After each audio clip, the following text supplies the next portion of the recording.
Welcome to part 2 of Professor Sky's Creating a Hip Hop course. If you didn't see part 1, that's where I discussed the syllabus and the general idea behind this new course and the new minor that I'm creating at the college where I teach. Important to remember, I do not represent my college in any way. I'm an individual discussing my pedagogical creation process. So I talked a lot about what I'm going to be doing in the class, but the next stage is really one of the harder stages. That is actually creating the day-to-day classes, creating the assignments, creating the readings, figuring out the timing, the pacing. Pacing is one of the hardest things to figure out because if you're trying to teach a subject as vast as 50 years of hip-hop culture, how much time do you dedicate to each different era? How do you divide it up? And really, I'm starting from behind the eight ball here. I have one advantage, which is that I love hip-hop and I know a lot about it.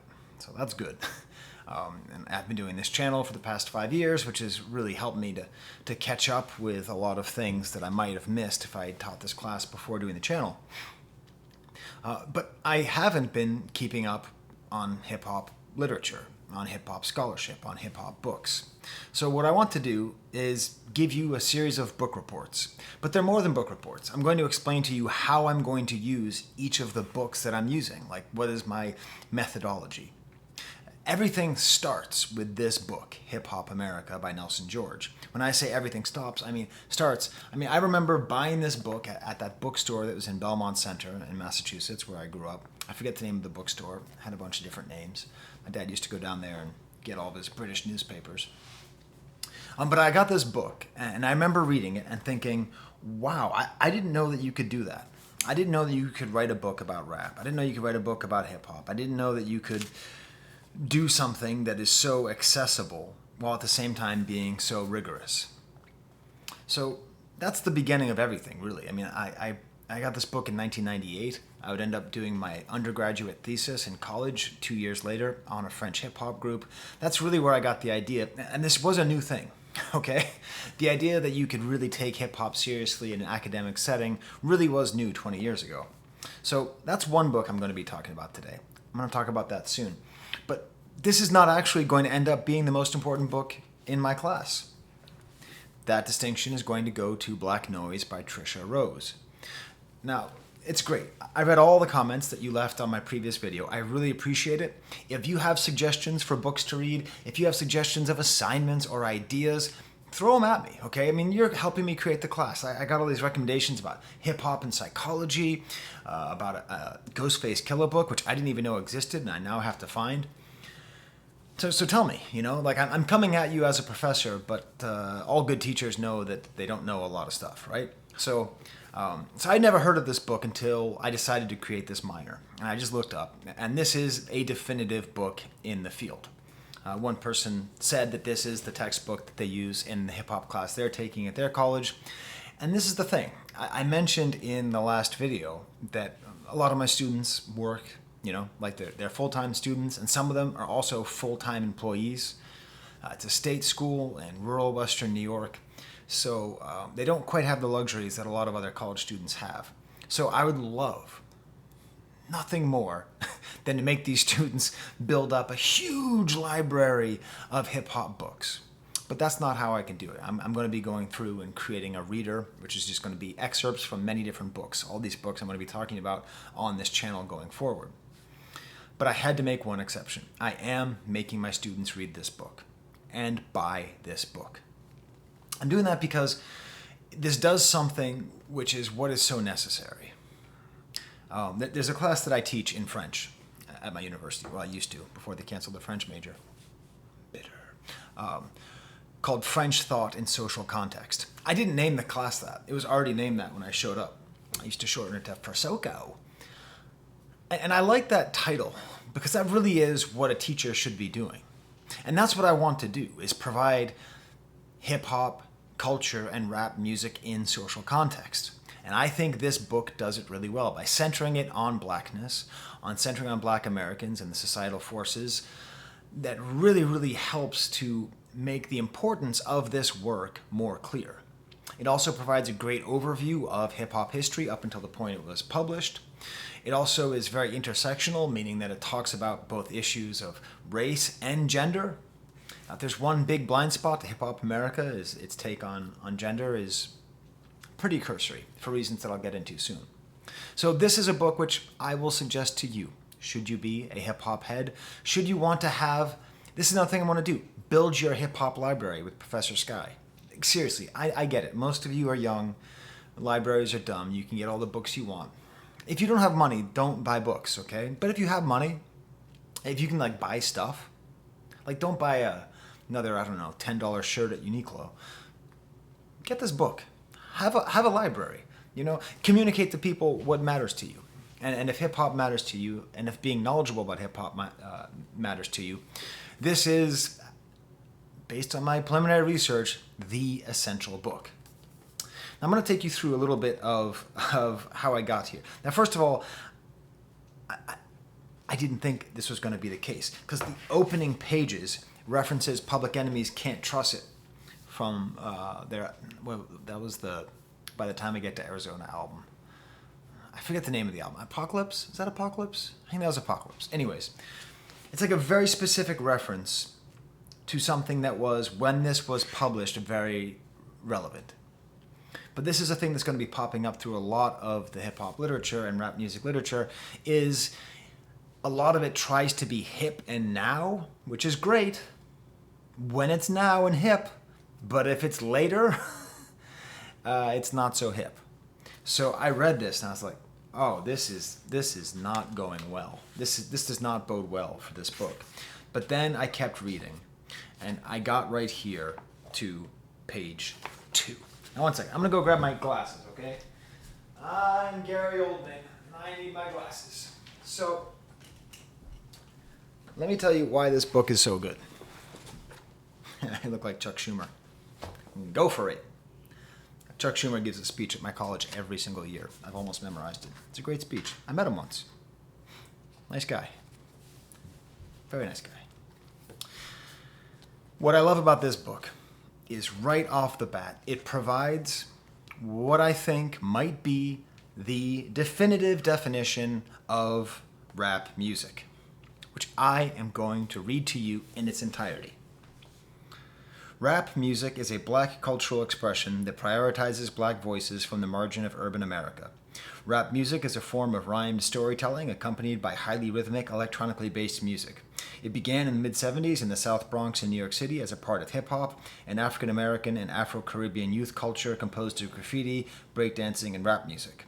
From the outset, rap music has articulated the pleasures and problems of black urban life in contemporary America. Rappers speak with a voice of personal experience, taking on the identity of the observer or narrator.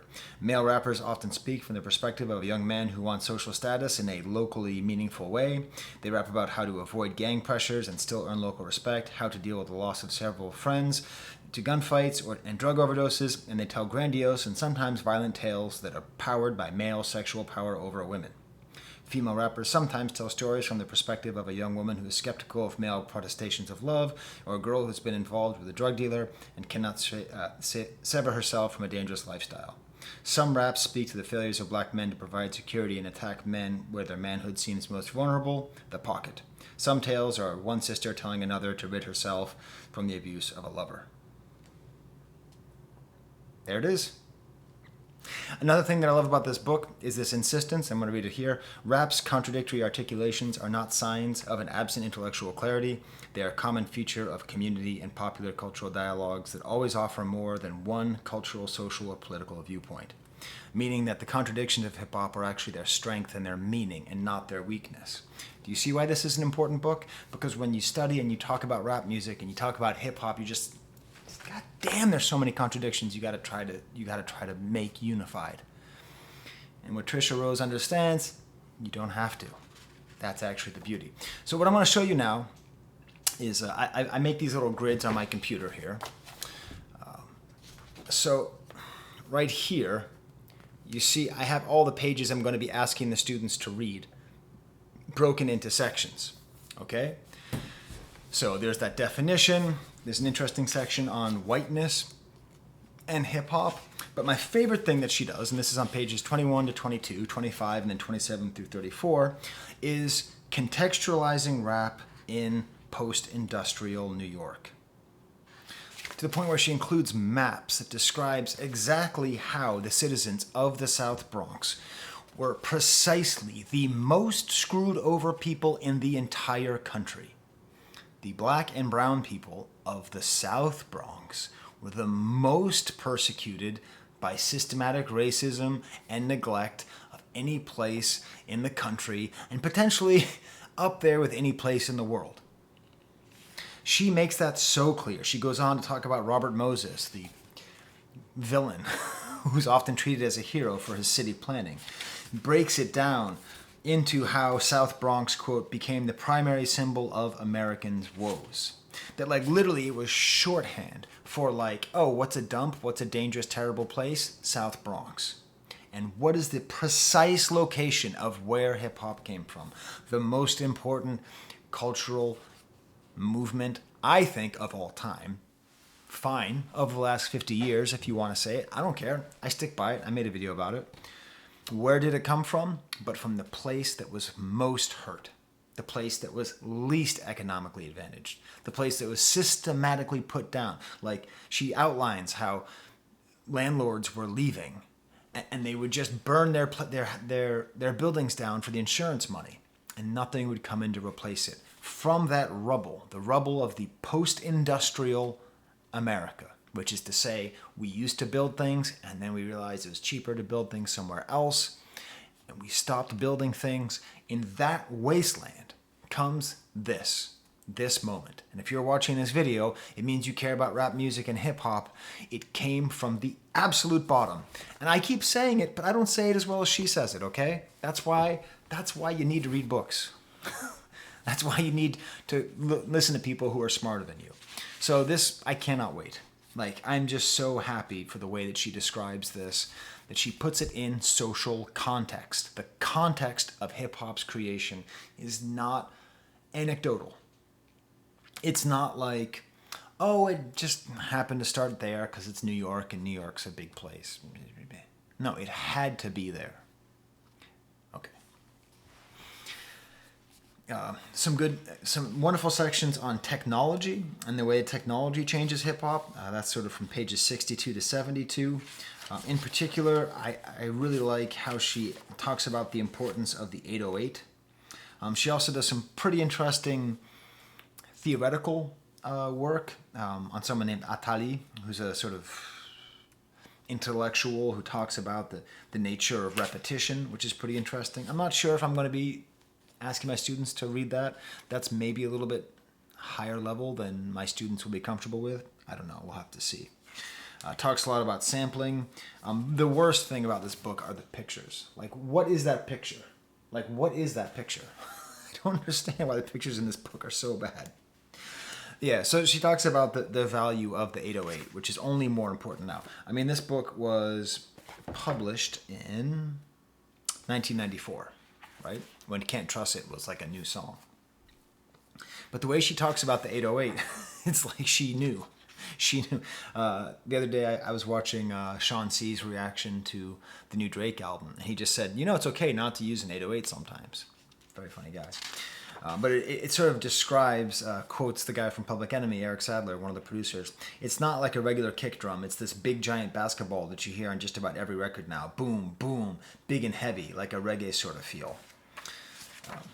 And Curtis Blow defined it as African music, that there's something African about the 808, which I never thought of and wouldn't have thought of until I read Black Noise. She has some good stuff on politics, on the nature of how hip-hop can be the theater of the powerless. I'm going to quote her here. Rap's discursive territory is engaged in symbolic and ideological warfare with institutions and groups that symbolically, ideologically, and materially oppress African Americans. In this way, rap music is a contemporary stage for the theater of the powerless. If you've watched my videos, you know I say the voice of the voiceless always, right? But this might be a better way of saying it. A theater of the powerless. Like they perform their powerlessness and also try to rise above their powerlessness. I cannot tell you how important this stuff is as a teacher when you get people who say things and write them as well as this. to have such a concise way of expressing the value of this culture, the theater of the powerless. It might be that my students will take my entire class and they'll go, oh yeah, that was lit. Professor Sky's cool. Oh, awesome. And they might only remember Theater of the Powerless because I can already tell just by having read this book, that's going to be one of the things I quote the most. A beautiful breakdown of the song Illegal Search by LL Cool J on page 110 to 114. A song that I already liked, but I think I'm going to include it because there's a lot of police questions, and there's going to be at least probably a week of talking about police relationships with, or maybe a couple days, police relationships with African American communities as seen in hip hop. And LL Cool J is not the person you usually think about, but she really emphasizes that how many different rappers talk about that. She has a little good section on Dr. Dre, but I'm going to talk more about that. And then she has a lot of great work on female rap artists, and that's really where I think another these terrible pictures. Seriously, I don't understand. Look at this. Look at this. Look at this. Look at that picture. What is that? What is that a picture of? Why am I looking at that? Anyways, besides the pictures, and it's a great cover. I really suggest you purchasing this book. If you do, tell me in the comments. I'll give a little heart to it. If you've read it, let me know what you think about it. And this is going to be a book that I'm going to ask the students to buy. The only book they're going to have to buy. And I would come up with a series of questions about it, but I don't think I'm going to do the questions on this now. I think I'm going to use this as a way to really engage with them in class. Which brings us back to the beginning of my interest in taking hip-hop seriously, the book Hip Hop America by Nelson George. Now, the strengths of this book are the strengths of Nelson George. And if you don't know Nelson George, that's okay. I'll tell you who he is. He is a personal hero, okay? Everyone has heroes. Nelson George is one of mine. I read this book and he became like my hero because I realized, oh my God, you can talk about music like this? And then 20 years later, I started this channel. 25 years later, I started this channel. It's okay, I'm a late bloomer. Oh, there he is, by the way, Nelson George. But it's more than that. He is the Jacques-Louis David of hip-hop. Let me explain. Jacques-Louis David was a painter who was around during the French Revolution. And he painted like the tennis court oath, this famous moment that really started, it was one of the very early stages of the French Revolution, where the different estates gathered against the French. And he was, against the king. He was there. So his painting is a great representation, and that is the definitive representation of that critical moment of French history. Plus, the dude was there. He was there. Later, during the terror, when everyone's killing everybody else, his buddy, Marat, who's a terrible, terrible person, who's responsible for just going in and killing everybody in the French prison, in the Parisian prisons. Not a good guy. This guy was an extremist. He was killed by someone who was a little bit less extreme. They said, hey, David, your friend is dead. Go paint him. And he painted him. And you see it. You know that painting where it's in the Louvre, the guy's in the bathtub and he's dead? That was painted by David, who went and saw it. When Marie Antoinette had her head cut off, Jacques-Louis David looked out the window and did a sketch drawing of it. He was there for everything. When Napoleon took over and then ultimately named himself emperor, who depicted the coronation, it was David. So he was a participant and an observer. A crucial participant and the definitive observer. That's what Nelson George is. He was there in the 70s in the Bronx at DJ Kool Herc's parties. He was personal friends with Russell Simmons. The whole early days of hip-hop all went through him. He was there. He wasn't just a fly on the wall. He was like a reporter on the wall. He was like a fly on the wall. And so he brings that, which gives this whole thing an amazingly easy read. This is, again, I would say, an essential thing in your hip-hop library. I mean, this is even cheaper, right? This is not a particularly expensive book, but it's just great. Also, the dude wrote CB4, which means he created the Bagheads, one of my favorite mock rap groups of all time. We're the Bagheads. We're the Bagheads. We got bags on our heads. The problem with this is sort of the flip side of what makes it so great. It is a little bit overly personal. And at times, that's not great for a hip-hop class. So instead of having my students buy this book, I'm going to scan certain pages, and I've written a series of questions, which I'm going to create question sheets out of, right? I'm going to create those questions, and these are some of the questions I'm going to have the students answer. What euphemism did corporations use to describe the black consumer? So this is in a whole section where he's describing what life was like before hip-hop arrived. This is on pages 1 to 3. Special markets, by the way. That's what they were called. He has a wonderful section here on disco and how disco helped to create hip-hop, something I had no idea before I started reading this book 20 years ago. What is a backyard party? There's one of my questions. It's a Jamaican-style house party, which of course is what DJ Kool Herc would do, which would ultimately end up leading to hip-hop. A beautiful section on pages 17 to 30 where he talks about the early founders, the 3 founders of hip-hop, Kool Herc, Bambaataa, and Grandmaster Flash.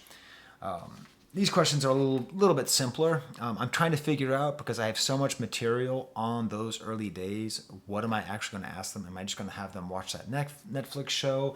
Am I going to have them watch a PBS documentary? Am I just going to teach it to them in class? I don't know. But, some general questions about who invented scratching, Grandmaster Theodore, what were some of the innovations of Grandmaster Flash.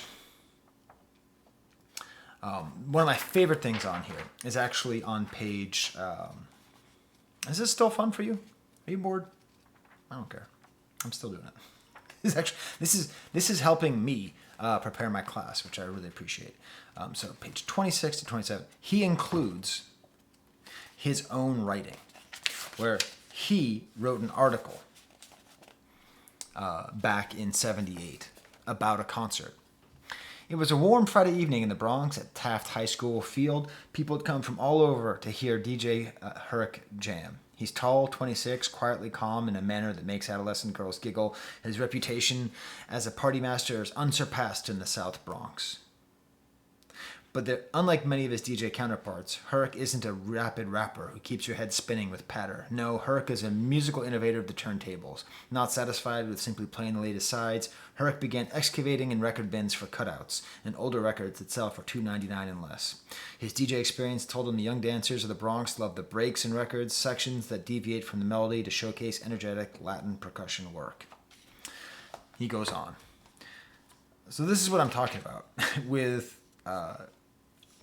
absolutely participant. This is the tennis court oath. DJ Kool Herc's block parties are the tennis court oath of hip-hop, and he was there. He also has pretty good sections just sort of describing the rise of graffiti, the rise of breakdancing. Again, I'm going to be finding other texts that deal with that more in depth, but this is good sort of...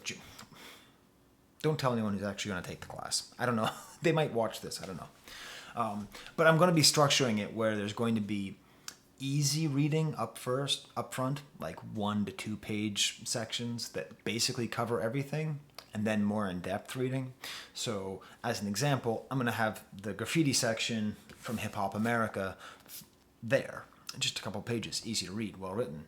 And then beyond that, I'll find some other readings, which we'll get to at some point, that are going to go deeper, and that'll be more for the students who are a little bit more engaged. But that way, at least the students who put in the minimal amount of effort will be able to sort of take out the greatest hits, so that when I'm talking about it in class, that they're not just lost, right? He has a beautiful section on the importance of crack. I still don't know how I'm going to structure the class. I'm thinking about having an entire week just dedicated to crack. 3 classes, 50 minutes. I don't know if I'm going to do that, but I mean, there's at least 3 different distinct eras of crack music in hip-hop. I mean, it's basically a continuum. These are the things that I wonder. You know, am I going to be doing this class thematically or chronologically? So if I do it chronologically, then I'll have like one class on gangster rap, and I'll discuss the crack trade and Reagan and the CIA, blah, blah, blah. Complicitness. And then later I'll get to Jay-Z and Biggie and talk about them and New York. And I just read some statistic. Oh, God, what did I read? Oh, it was in here. It was the statistic in here. This is the wildest thing I've ever heard. What was it? On page 34. 34? No, what page? 44. This is one of the wildest things I've ever heard. In 1 second here. Wait, where was it? Oh, no, okay, yes. First of all, the price of cocaine dropped to $12,000 a kilo in 1992, when it was $50,000 a kilo in 1980. The other thing was, in 1992, around 150,000 people were in the drug trade in New York City. 150,000 people in New York City were in the drug trade. Is it any wonder that Jay-Z and Biggie were both slanging rock if 150,000 people were involved on some level in the drug trade? Anyways, I'm thinking, and I don't know what I'm going to do. The thematic approach is neat, but it might be too much work. I don't know. It might be too much work. It might not be as easy to learn. It might, like if I just do it, chronologically, it might be easier to learn and just reintroduce the themes. Yeah, I'm going to do it chronologically. That's what people expect, and that's what I think is best. If I was teaching this as part of like a hip hop major or something, where students have had a lot of experience in hip hop scholarship, or if I was doing a grad level class, I would do it thematically. But this, yeah, okay. You see, you're watching me think as I teach. I mean, you're watching me think as I talk. Interesting stuff here on development of sampling.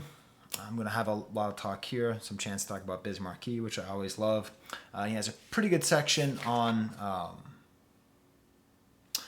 Puffy as well, on Puff Daddy and the importance of Puff Daddy.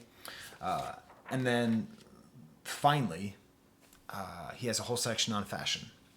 And it's funny because 20 years ago, when a lot of these people were doing this research, hip-hop and fashion, like fashion was not the first thing that came to mind after rap music. But now, hip-hop fashion is by far the second most important thing about hip-hop, culturally. So that'll be interesting to sort of, but this talks about FUBU and Wu Wear and Sean John and stuff like that, which at the time was very new. True story. My dad once bought a pair of Wu Wear pants. We got them at Filene's in Belmont Center, right near the bookstore where I got this book. Might have been the same trip. It was also the same time that he went out and got Dennis Rodman shoes, but he didn't know how to pronounce his name, so he called them Rudmans. So there's my dad in his 60s wearing very baggy Wu Wear pants and Rudman shoes.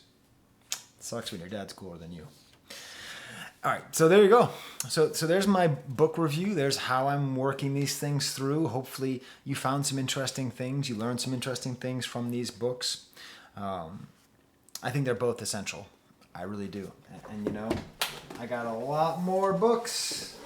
A lot more books to go through. Matter of fact, I'm using a lot of these books right here so that I don't have a bad angle on this camera.